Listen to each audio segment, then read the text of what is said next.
السلام عليكم ورحمة الله وبركاته. معكم مستر شادي من قناة Everybody English، والنهاردة إن شاء الله مكملين مع بعض قصة Great Expectations المقررة على الصف السادس الابتدائي من منهج الإنجليش زون، اللي هو طبعا المنهج الخاص بأغلب المدارس التجريبي. كنا آخر chapter وقفنا فيه مع بعض المرة اللي فاتت كان chapter 4. النهاردة مع بعض إن شاء الله هناخد chapter 5. طيب نروح زي ما متعودين كل مرة قبل ما نقرأ التكست بتاعنا اللي هو النص، يعني بنشوف دايما ايه هي اهم الكلمات اللي عندنا في كل فصل. فدلوقتي مع chapter 5 vocabulary. طيب عندنا اول حاجة يحلم dream، فقير poor، يوم اجازة day off، سيء الخلق nasty، فظيع horrible، لا يطيع disobey، بقسوة cruelly، ساحرة witch، عندي بعد كده ضربة blow، يهجم attack، يجرح hurt، يشك suspect، يعكس reflect، يدرك realize، وآخر كلمة معانا قدر destiny. طيب دي الكلمات الخاصة ب chapter 5. دلوقتي بقى نروح مع بعض ل chapter 5 text. I began to work with Joe. مين هنا اللي بيتكلم؟ بيب. بيقول ايه؟ بدأت بقى اشتغل مع جو. I was unhappy but I loved Joe so I said nothing. يعني بيقول ايه؟ انا كنت مش مبسوط، ما كنتش سعيد يعني، بس عشان انا بحب جو فما قلتش اي حاجة. As I worked I dreamed of visiting Estella. وانا بقى شغال كده كنت بحلم ان انا ايه؟ اقابل استلا اللي هي البنت طبعا اللي هو اعجب بيها عند مس هافشم. One day I spoke to Joe. Joe, can I have a day off to visit Miss Havisham? هنا بقى بيقول له ايه؟ يوم كده اتكلمت مع جو فقلت له بقول لك يا جو، ممكن تديني يوم اجازة كده عشان اروح ازور ميس هافشم؟ فجو رد عليه قال له That's a nice idea, Pep, but poor people don't belong in that house. He replied. يعني قال له ايه؟ قال له والله فكرة حلوة يا بيب، بس الناس الفقراء ملهمش مكان في الايه؟ في البيت ده. قصده طبعا على بيت ميس هافشم. بعد كده بيبتدي بيب برضه يوضح لنا عن الشخصية بقى جديدة في القصة بتظهر. A man named Orlick also worked in Joe's workshop. يعني برضه واحد كان شغال عند جو في الورشة بتاعته كان اسمه أورليك. نركز بقى في الشخصية دي جدا. He was a very nasty man. كان شخص قليل الأدب جدا وسيء كده الخلق، ويعني مش شخص تمام يعني. ده بيوضح لنا بقى حصل ايه مع أورليك ده. One day he had an argument with my sister because she wouldn't let him have a holiday. يعني كان في يوم كده كان بيتخانق كده او في شجار مع اخت بيب عشان هي ما كانتش موافقه ان هي تديله اجازه. طبعا اخت بيب ده معناه ان هي مرات جو، وجو صاحب الورشه، فمعنى كده ان هي برضو مسؤوله عن حاجات في الورشه. فهنا بقى اورليك بيقول لها ايه؟ You are a horrible woman. او بيقول اورليك said to my sister. قال لها ايه؟ انت ست مش معقوله، ست فظيعه، ايه ده؟ فبعد كده بيقول ايه؟ Suddenly Joe knocked him to the floor. طبعا بقى ايه؟ فجأة كده جو سمع ان هو ان مراته بقى بتتشتم، فراح ضربه موقعه على الارض، اللي هو مين؟ طبعا اورليك. طيب بيقول ايه؟ Orlick was angry so he left the workshop. بعد ما اتضرب طبعا كان غضبان جدا فساب الايه؟ الورشة خالص بقى. That evening I disobeyed Joe and visited Miss Havisham. بيقول بقى في المساء ده او في الليلة دي يعني انا ما سمعتش كلام جو وبرضه رحت عشان أزور مس هافشم. A woman who wasn't Estella opened the gate and took me to Miss Havisham. بيقولوا كان في ست ما كانتش استلا هي اللي فتحت لي الباب وخدتني عند مس هافشم. وبيدور بقى الحوار الآتي: Are you looking for Estella? Miss Havisham asked. تقول له بتدور على استلا ها؟ هو رد عليها قال لها ايه؟ No. I lied. I have come to visit you. قال لها ايه؟ لا لا ده انا جاي عشان حتى ازورك. فطبعا هو بيكذب. فهي راحت قالت له ايه؟ Estella has gone away for her education. Are you sad? تقول له ايه؟ استلا خلاص بقى مشيت من هنا عشان ايه؟ تشوف بقى تعليمها ودراستها. انت متضايق او حزين على اللي حصل ده؟ طبعا هي ايه بتقول كده بقسوة بقى طبعا، واللي هو يعني هي كده كده اصلا قالت لاستلا لو فاكرين في الشابتر اللي فات you can break his heart. فهي ايه مش فارق معاها حاجة مس هافشم اصلا. فطبعا بيب اتضايق جدا وبيقول ايه: As I left, Miss Havisham laughed at me and she sounded like a witch. يعني ضحك سخرت منه كده وراحت قاعدة تضحك كأنها بتضحك ايه زي الساحرات الشريرات كده. تمام. As I walked home, I saw Orlick in the shadows. بيقول ايه وانا بقى رايح كده البيت شفت أورليك في الايه في الخيال كده بتاع المكان. ويكمل بيب وبيقول I arrived home to find that somebody had attacked my sister with a heavy blow to the back of her head. يعني لما وصل البيت بقى لقى ان كان في شخص فعلا يعني اعتدى على اخته بالضرب العنيف جدا على راسها، الحتة المؤخرة بتاعت راسها كده لما وصل البيت. فبيكمل وبيقول Joe arrived at the same time and we called for help. جو بقى وصل في نفس التوقيت ده والاتنين قعدوا ايه يصرخوا يقولوا ايه الحقونا الحقونا حد يساعدنا وهكذا. بعد كده بيقول My sister was very confused after her horrible injury, so she couldn't say who had hurt her. يعني اختي كانت طبعا متوترة جدا ومتلخبطة خالص من بعد الإصابة الفظيعة أو الجرح الفظيع اللي حصل لها في دماغها ده، وبناء عليه ما كانتش قادرة تقول مين اللي اعتدى عليها أو مين اللي جرحها الجرح الصعب ده في دماغها طبعا. بيب هنا بقى بيتكلم بيقول I suspected Orlick. هو شك في أورليك بقى. ليه؟ لأن هو كان شاف الخيال بتاعه وهو راجع البيت. بيكمل وبيقول After the attack I continued to work with Joe. بعد بقى الاعتداء اللي حصل من أورليك ده هو استمر طبعا بيب في العمل مع جو في الورشة. بيدي دي شخصية بقى جديدة برضو بتظهر معانا اسمها بيدي. A girl from the village came to look after my sister. واحدة كده اسمها بيدي جت من القرية عشان تعتني بأخت جو، لأنه محدش هيبقى فاضلها بقى لازم حد يقعد معاها. احنا دلوقتي عندنا بيب وجو في الورشة فما فيش حد معاه في البيت فلازم يبقى في حد بيعتني بيها. فبيدي دي شخصية ظهرت معانا جديد، نقدر نقول كده ان هي زي ايه يعني ممرضة كده بالمصطلحات بتاعتنا، ان هي ايه ممرضة في البيت بتساعدها يعني وتجيب لها الاكل والشرب وتديها الدواء وكده.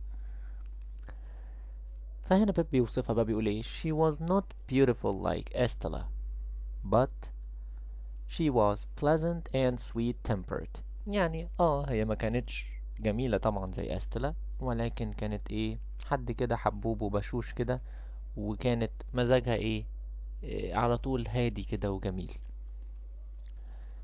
She had very pretty eyes that reflected the good person that she was inside. يعني كان عندها عيون حلوة جدا لدرجة ان عينيها دي كانت بتعكس قد ايه هي شخص جميل من جواها. بيكمل بيب وبيقول Sometimes Biddy and I went for walks on Sunday afternoons when Joe could look after my sister and I was able to talk to her about Estella and Miss Havisham. يعني بيقول ايه؟ بيقول ساعات كده احيانا كنا بنروح انا وبيدي نتمشى شوية كده بعد الظهر ايام الحد، لما كان جو بيبقى قادر ايه يقعد مع اختي ويعتني بيها، لان واضح ان الحد ده كان يوم الاجازة بتاعتهم في الورشة طبعا. وطبعا بيب لقى نفسه قادر يتكلم كده ويفتح قلبه لبيدي ويحكي لها عن استلا ومس هافشم. فبيتكلم وبيقول ايه: I returned to visit Miss Havisham on my birthday.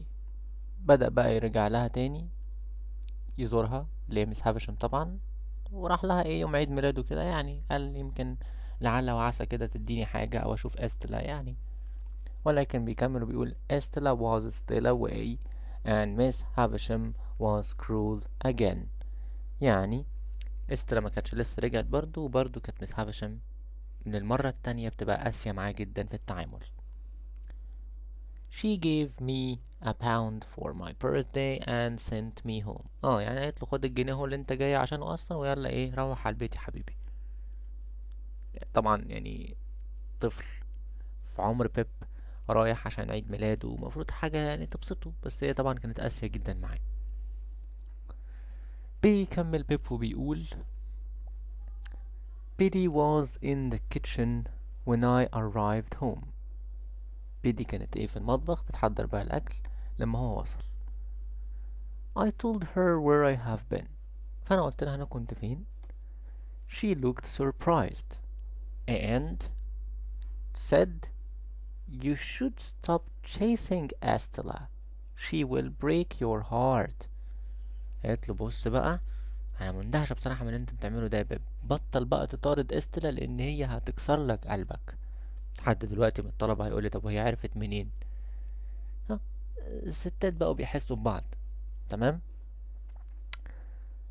This made me angry because I hoped Estella would love me one day. طبعا اللي قالته بيدي لبيب خلاه طبعا يبقى متضايق جدا، لان هو كان بيتمنى ان استلا في يوم من الايام تحبه. بيكمل هنا بيب وبيقول Miss Havisham's cruelty and Betty's surprise didn't make me think about giving up on Estella. بيقول ايه؟ قسوة مس هافشام واندهاش وتعجب بيدي ليا ما خلانيش حتى ان انا افكر في ان انا اتخلى عن استلا. ولكن بيقول ايه بقى؟ But I realized that I didn't love her and I wanted her to be mine even more. يعني ايه؟ ادرك بقى ان هو ايه مش بيحبها، ولكن هو عايزها تبقى بتاعته وخلاص، اكتر ما هو بيحبها يعني. حاجة كده زي ايه حب امتلاك وخلاص. بينهي بقى كلامه بيب في chapter 5 وبيقول لنا I knew that I was poor now. أنا كنت عارف إن أنا دلوقتي فقير. But I expected that one day I would make something of myself. ولكن كنت عارف إن أنا هخلي نفسي أبقى حاجة في يوم من الأيام. It was not my destiny to be a blacksmith. وأنا أكيد مش مقدر ليا إن أنا أبقى حداد بعد كل اللي أنا بفكر فيه ده. تمام. وبكده بيخلص معانا chapter 5. كان سهل جدا بس في احداث مهمه، الاحداث اللي هي بتاعت اورليك وبيدي، في شخصيتين ظهروا معانا جداد في الشابتر دوت، فلازم نركز عليهم جدا وعلى احداثهم. وطبعا ان بدات شخصيه استلا تختفي، يبقى في شخصيتين جداد ظهروا اورليك وبيدي، واستلا هتختفي معانا شويه. نروح دلوقتي لاخر جزء في الفيديو هو chapter 5 questions and answers، وبنبتدي زي ما كل مره مع بعض بالcomplete the following. Pip began to work with. بيب بدأ يشتغل مع. أيوة سمعت حد قال جو، برافو. تاني سؤال. Pip wanted a day off to. كان بيب عايز ليه بقى يوم أجازة؟ to ايه؟ كان عايز يعمل ايه؟ أيوة طبعا to visit Miss Havisham and Estella. طيب سؤال رقم 3. Orlick had an argument with Pip's sister because. فاكرين أورليك بقى كان بيتخانق مع أخت بيب ليه؟ ليه؟ because ايه؟ because she refused to let him have a holiday. رفضت ان هي تديله الايه؟ الاجازة. حد هيقولي طب جبنا منين refused دي يا مستر؟ هي مش موجودة في النص، بس هي نفس المعنى بتاع ايه wouldn't let، ان هي مش هتسمح له فهي بترفض يعني. اسهل عشان ايه تبقى سهل علينا في الحفظ. اوكي طيب رقم 4. Estella has gone away for استلا كانت بعدت بقى عن المكان خالص ومشيت ليه؟ كانت بتعمل ايه؟ for her education. تمام. رقم 5. Biddy's task was to مهمة بيدي كانت أن ايه بقى؟ to ايه؟ أيوة to look after Pip's sister after Orlick's attack. لازم انها تخلي بالها من من ايه Pip's sister بعد الايه الأورليك اتاك اللي هو الاعتداء طبعا اللي عمله أورليك. حد هنا يقول لي طب احنا عرفنا منين؟ احنا متأكدناش ان هو أورليك يا مستر، هو بس بيب شك فيه. هتعرف ان هو بعدين، بس هو أورليك هو اللي كان عمل كده. قدام شوية كده في الشابترز اللي جاية هنتأكد ان هو أورليك اللي عمل كده. طيب رقم 6.